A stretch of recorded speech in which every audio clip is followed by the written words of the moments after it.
And finally, the decisive day arrives. The Gauls on the outside have reconnoitered the fact that there is a break in the Roman fortifications, it turns out, on the northwest side, where a steep hill prevented Caesar from making any ramparts and ditches, and instead he just put a fortified camp there at the base of the hill, and he manned it with 2 legions. This is, again, the northwest end of the perimeter. And Vercingetorix's cousin, Vercingetorix, leads 60,000 picked men around in secret. And on a signal at noon, the Gauls all charge this single fort from multiple sides. Vercingetorix and his men have been watching these developments carefully. Quote, "When from the citadel of Alesia, Vercingetorix observed his countrymen, he moved out of the town, taking with him the wickerwork hurdles, poles, mantlets, grappling hooks, and all the other appliances prepared for the sally. The fighting broke out simultaneously in all places, and all expedients were attempted, with rapid concentration on that section, which was seen to be least strong," which we just mentioned. "With lines so extensive, the Roman army was strung out, and at several points defense proved difficult. The shouting which arose in the rear of the fighting line did much to scare our troops, because they realized that their safety from danger depended on other men's courage." And Caesar explains with a very insightful comment here, "Generally, people's minds are more vehemently disturbed by threats they cannot directly confront." Caesar found a suitable spot from which he could see what was proceeding in each quarter. To parties distressed, he sent up supports. Both sides felt that this was the hour of all others in which it was proper to make their greatest effort. The Gauls utterly despaired of safety unless they could break through the lines. The Romans anticipated an end of all toils if they could hold their own. The hardest struggle occurred by the entrenchments on the hill, where, as we have mentioned, Vercingetorix had been sent. End quote. And so when Caesar sees what's happening there, the assault on this northwest fort, he sends Labienus with 3,000 men to shore up the fort and its defenses. Quote, "Caesar himself went to the rest of the troops and urged them not to give in to the strain, telling them that the fruit of all previous engagements depended on that day and hour.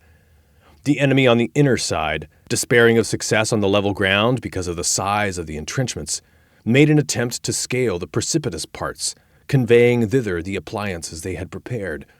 They dislodged the defenders of the turrets by a swarm of missiles, filled in the trenches with earth and hurdles, tore down rampart and breastwork with grappling hooks." End quote. And Vercingetorix breaches the wall toward the southern end of the perimeter. Gauls are pouring into the space in between, but the Romans are meeting them there with extreme violence. Caesar sends in fresh troops to staunch the bleeding right to that spot. And then he decides the situation is stable enough. Then he rushes to Labienus at the northwest fort, where the entire fate of the battle now depends. "Where Labienus was engaged," he said, "neither ramps nor trenches served any more to resist the onrush of the enemy." The Gauls on the outside have overwhelmed the northwest fortification walls. They're pouring into the camp. Caesar himself dives into the fray. Quote, "Caesar's coming was known by the color of his cloak, which it was his habit to wear in action as a distinguishing mark, and this made his arrival known to the enemy. It would have been a brilliant reddish purple. Nobody but the commander wears that color. And the Gauls saw the troops of the cavalry and the cohorts, which he had ordered to follow him, because from higher ground these were visible. Thereupon the enemy joined battle. A shout was raised on both sides, and taken up by an answering shout from the rampart and the whole of the entrenchments. Our troops discarded their throwing javelins and got to work with their swords." End quote. And the defenses now have done their work, thinning out and dulling the sharpness of the Gallic onslaughts. But that's all they could do. It was now a matter of pure courage and force on the part of Roman men. And, at last, quote, "the enemy soldiers turned to flee."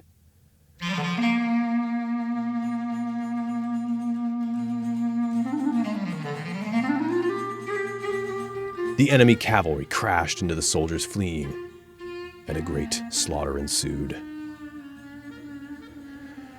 And the Romans kill some of the Gallic commanders, Vercingetorix's cousin, Vercingetorix, the Arvernian. They capture in flight. And Caesar says, Those in the town could see the rout and slaughter of their comrades. Despairing of their own safety, they withdrew their forces from the fortifications.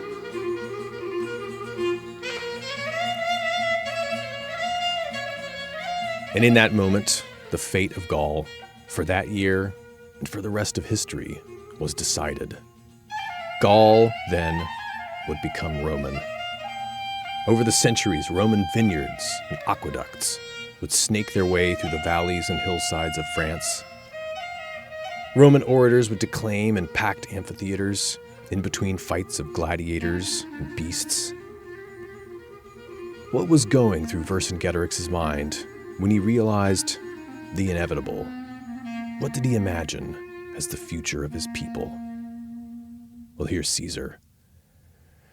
On the morrow, Vercingetorix summoned a council, at which he stated that he had undertaken that campaign not for his own occasions, but for the general liberty, and as they must yield to fortune, he offered himself to them for whichever course they pleased. To give satisfaction to the Romans by his death, or to deliver him up alive. Deputies were dispatched to Caesar to treat of this matter. He ordered the arms to be delivered up, the chiefs to be brought out. Caesar himself took his seat in the entrenchments in front of the camp. The leaders were brought out to him there. So Caesar is out there, sitting on his tribunal, in front of these deadly fortifications that have just won the day for the Romans. And I think Plutarch tells best how it happened next. Here he is. And the leader of the whole war, Vercingetorix, after putting on his most beautiful armor and decorating his horse, rode out through the gate of Alesia. He made a circuit around Caesar, who remained seated, and then leaped down from his horse, stripped off his suit of armor, and seating himself at Caesar's feet, remained motionless, until he was delivered up to be kept in custody for the triumph. That triumph, 6 years later. What a different world it would be by the time Vercingetorix finally was paraded through the streets of Rome to finally face his execution according to the Roman custom. That, of course, is a story for another day. Meanwhile, Caesar has declared a Thanksgiving celebration of 20 days in Rome. He camps for the winter at Bibracte in the territory of the faithless Aedui to start putting all the tattered pieces back together. We'll cover the aftermath next time. If you enjoyed this, leave us a good review, sign up for our email list at costofglory.com. Or better yet, go tell a friend about the noble Vercingetorix and pour out a hefty libation for this man who loved his country and did everything he possibly could have to save her and to preserve her ancient liberty. Stay strong, stay ancient. This is Alex Petkus. Until next time.